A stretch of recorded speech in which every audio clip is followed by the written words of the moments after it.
Hello बच्चों, कैसे हैं आप लोग। उम्मीद करते हैं आप लोग बहुत बढ़िया होंगे और अपनी पढ़ाई को एकदम शानदार तरीके से कर रहे होंगे। इससे पिछले वाली वीडियो में हम लोगों ने 4 नंबर क्वेश्चन तक का पूरा कर लिया था ना, यानी 4 नंबर क्वेश्चन का 1 2 3 4 कर लिया था ना। तो चलिए अब जो है हम लोग करेंगे आज 5 नंबर क्वेश्चन। और 5 नंबर क्वेश्चन आप लोगों को दिख रहा होगा कि 5 नंबर क्वेश्चन में है एक आयताकार बाग जिसकी लंबाई चौड़ाई से 4 अधिक है। एक आयताकार बाग है जिसकी लंबाई चौड़ाई से 4 अधिक है और उसके बाद इसी का अर्ध परिमाप 36 है। इसका अर्ध परिमाप क्या है? 36 है। तो बाग की विमाएं ज्ञात कीजिए। इसमें कहता है बाग की विमाएं ज्ञात कीजिए, है ना। तो चलिए इसको सॉल्व करते हैं और सॉल्व करने के बाद क्या है ना, सॉल्व करना सीख जाएंगे और क्या। चलिए तो इसको सॉल्व करते हैं।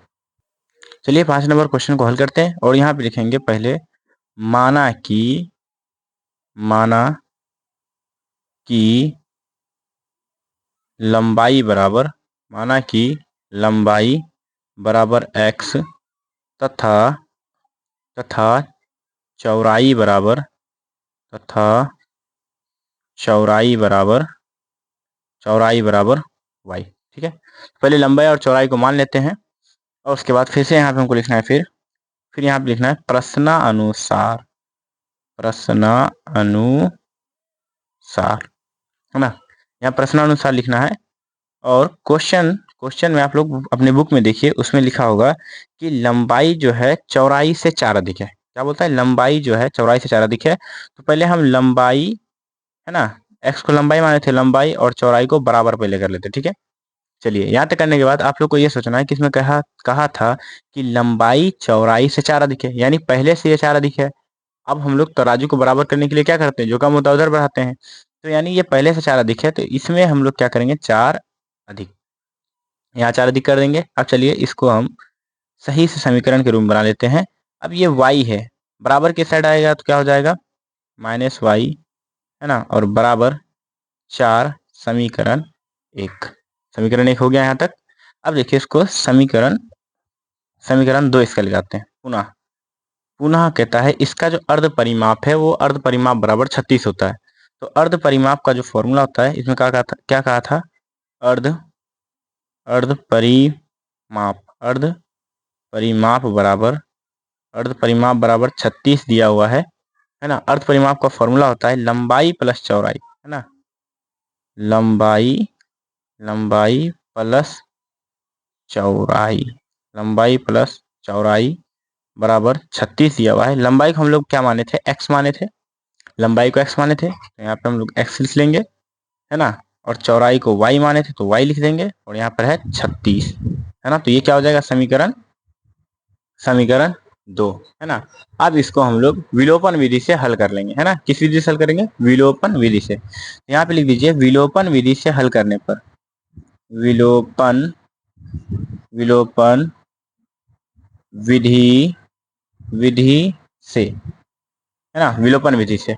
विलोपन विधि में क्या करते हैं? समीकरण 1 को लिख लेते हैं पहले। समीकरण 1 हो गया, समीकरण 1 को पहले लिख लेंगे, है ना।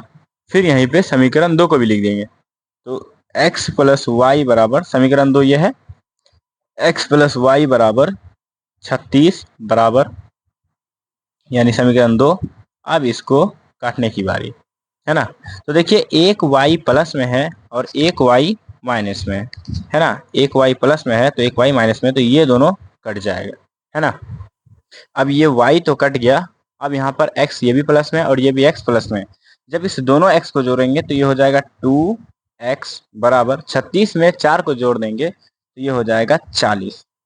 यहाँ तक क्लियर है? 40 हो गया। तो यहाँ पे अब हम लिख देंगे x बराबर, और ये जो 2 इधर गुना में है इधर चला जाएगा तो भाग में, यानी 40/2, और 2 से जब 40 में काट देंगे तो ये हो जाएगा 20, है ना। ये हो जाएगा 20, यानी कि x बराबर क्या निकल गया?